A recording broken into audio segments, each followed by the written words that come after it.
عائشہ کی ازمیر کے ساتھ شادی تو ہو گئی اور شادی کے بعد اب عائشہ کا یہی خواب تھا کہ وہ ازمیر کے ساتھ خوش و خرم زندگی بسر کرے گی اور اسے زندگی میں کوئی دکھ نہیں اٹھانا پڑے گا۔ لیکن اسے کیا پتا تھا کہ شادی کے بعد اس کی زندگی کتنی مشکل ہونے جا رہی ہے۔ اسے یقین نہیں آ رہا تھا کہ اسے یہ دن بھی دیکھنا پڑے گا کہ ازمیر اس کا شوہر اسے چھوڑ کر ماہم سے شادی کرنا چاہے گا۔ عائشہ کو جیسے ہی پتہ چلتا ہے کہ ازمیر دوسری شادی کرنے جا رہا ہے تو وہ اب ہر ممکن کوشش کرے گی کہ ازمیر ایسا نہ کرے اور اس کی شادی بچ جائے۔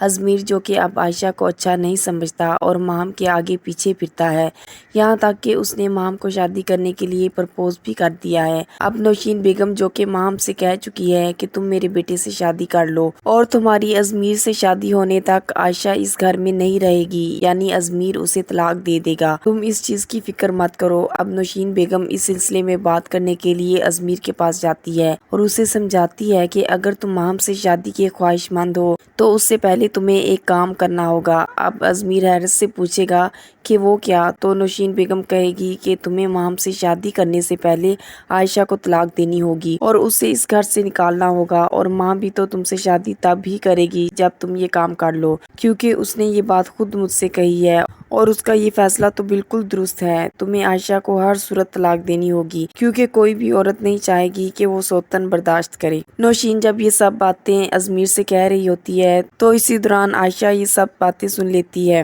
تو جیسے ہی عائشہ یہ سب باتیں سنتی ہے تو وہ تو حیرت کے سمندر میں ڈوب جاتی ہے کہ کوئی ساس کیسے اس حد تک گر سکتی ہے کہ اپنے ہی بیٹے کو طلاق کے لیے آمادہ کرے۔ اسے اپنے کانوں پر یقین نہیں آ رہا ہوتا کہ جو بھی اس نے سنا کیا ویسا ہی ہے۔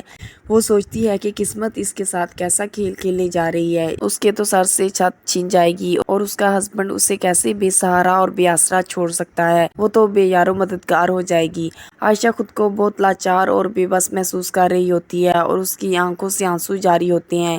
اسی دوران دادی وہاں آتی ہیں اور اس سے پوچھتی ہیں کہ بیٹا کیا بات ہے، تم کیوں رو رہی ہو اور تم اتنی پریشان دکھائی کیوں دے رہی ہو؟ عائشہ کہتی ہے کہ دادی میں اس گھر سے جانا نہیں چاہتی اور پلیز ازمیر کو سمجھائیں کہ میرا ساتھ مت چھوڑے، میں کہاں جاؤں گی، میرا کوئی آسرا نہیں بچا۔ تو دادی یہ سن کر حیران ہوتی ہیں اور کہتی ہیں کہ عائشہ تم یہ کیسی باتیں کر رہی ہو، تم کو کوئی گھر سے کیوں نکالے گا اور کسی کی اتنی جرأت کہ وہ تمہارے ساتھ ایسا کرے؟ یہ تمہارا اپنا گھر ہے، تم بلا جھجک اور بے خوف اس گھر میں رہو۔ تو عائشہ اب ساری حقیقت دادی کو بتاتی ہے کہ ازمیر اب اسے اپنی زندگی سے نکالنے جا رہا ہے، یعنی طلاق دینے والا ہے، اور طلاق دینے کے بعد وہ ماہم سے دوسری شادی کرنے جا رہا ہے۔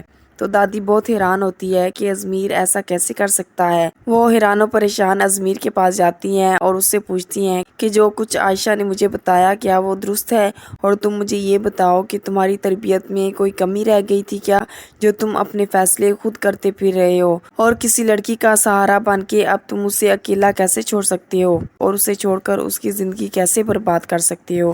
کیا تم نے میرا فیصلہ اس لیے مانا تھا کہ تم بعد میں اپنی منمانی کرتے پھرو؟ ازمیر اب دادی کی باتوں کا کوئی خاطر خواہ اثر نہیں لیتا اور انہیں صاف لفظوں میں کہہ دیتا ہے کہ عائشہ میرے ٹائپ کی لڑکی نہیں ہے، وہ میرے ساتھ نہیں چل سکتی، میری اور اس کی ذہنیت میں زمین و آسمان کا فرق ہے، وہ میرے ساتھ بالکل بھی ایڈجسٹ نہیں ہو پا رہی۔ اب آپ ہی بتائیں میں کیا کروں؟ اب اس مسئلے کا آخری حل یہی ہو سکتا ہے، میں اپنی زندگی اپنی مرضی سے گزارنا چاہتا ہوں، میں اب ماہم کو پسند کرنے لگا ہوں اور اس سے شادی بھی کرنا چاہتا ہوں، اور میں یہ فیصلہ کر چکا ہوں، اس لیے آپ مجھے مزید سمجھانے کی کوشش مت کریں۔ اب دوسری طرف عائشہ یہ سب باتیں سن لیتی ہے اور ازمیر کی باتیں سن کر وہ بہت دکھی ہوتی ہے، اور اب وہ سمجھ چکی ہے کہ لاکھ سمجھانے کے باوجود ازمیر اپنے فیصلے پر ڈٹا رہے گا۔ اب دادی جب یہ دیکھتی ہیں کہ ازمیر ان کی بات بالکل نہیں سننے والا تو وہ اپنے بیٹے فرقان کے پاس جاتی ہیں تاکہ وہ ازمیر کو سمجھا سکے کہ وہ عائشہ کی زندگی برباد مت کرے۔ فرقان صاحب بہت غصے میں ازمیر کے پاس آتے ہیں تو وہیں پر نوشین بیگم اب فرقان صاحب کو کچھ نہیں کہنے دیتی۔ فرقان صاحب سمجھ آتے ہیں کہ یہ اکیلا ازمیر کا فیصلہ نہیں ہے بلکہ نوشین بیگم بھی یہی چاہتی ہے۔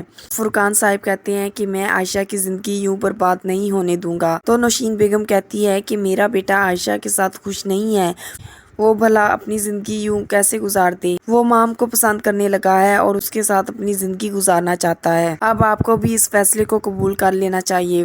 فرقان صاحب کو تو نوشین بیگم پر اب بہت غصہ آنے لگتا ہے، لیکن ازمیر اپنی ماں کے دفاع میں بول اٹھتا ہے اور کہتا ہے کہ بابا، آپ میری ماما کو ہرگز کچھ نہیں کہیں گے، یہ میرا فیصلہ ہے اور میں اپنے فیصلے پر قائم ہوں، اور اب میرا یہ اٹل فیصلہ ہوگا، مجھے کوئی میرے فیصلے سے ہٹنے پر مجبور نہیں کر سکتا۔